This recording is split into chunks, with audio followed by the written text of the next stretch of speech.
السلام عليكم ورحمة الله وبركاته. عاملين ايه؟ كل سنة وانتم طيبين. النهاردة بقى انا هعمل معاكم التمر بأسهل طريقة. بصوا عملنا كمية قد ايه، بكيلو سكر وب10 جنيه بس. هنعمل كمية تكفينا ان شاء الله فترة كبيرة في رمضان، ولو احتاجنا نبقى نجيب تاني. الطريقة سهلة وبسيطة، والطعم خرافة طبعا وانضف من الشارع بكتير. كل سنة وانتم طيبين. بصوا بسم الله ما شاء الله اللون بتاعه حلو ازاي.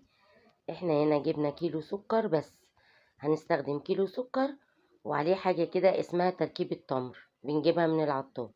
هي التركيبة اللي انا بوريها لكم دي دلوقتي. التركيبة دي ب10 جنيه، احنا كنا بنجيبها ب7 جنيه ونص او حاجة زي كده، وكنا بنحطها كده على الكيلو السكر. هتلبسي كيس في ايدك كده، وهتقومي مفضية الكيس، وبعد كده هتقلبيه وتمسكي الكيس كده في ايدك وهو مقلوب كده في قلب الكيس اللي انت ماسكاه، وهندعكه كويس قوي كده في السكر لحد ما نخلي السكر ياخد اللون كله. بصوا كده، هي التركيبة دي على فكرة انا ممكن اعملها في البيت، بس انا بستسهل وبجيبها كده جاهزة من عند العطار. هي عبارة عن ملح ليمون وقصنص تمر ولون، بس مش اكتر من كده. هي الثلاث حاجات دي زي ما بتتباع في الشارع كده عند بتوع العصير وعند المحلات، والناس اللي بتقف في الشارع بالعربيات هما بيعملوها بالطريقة دي بالظبط.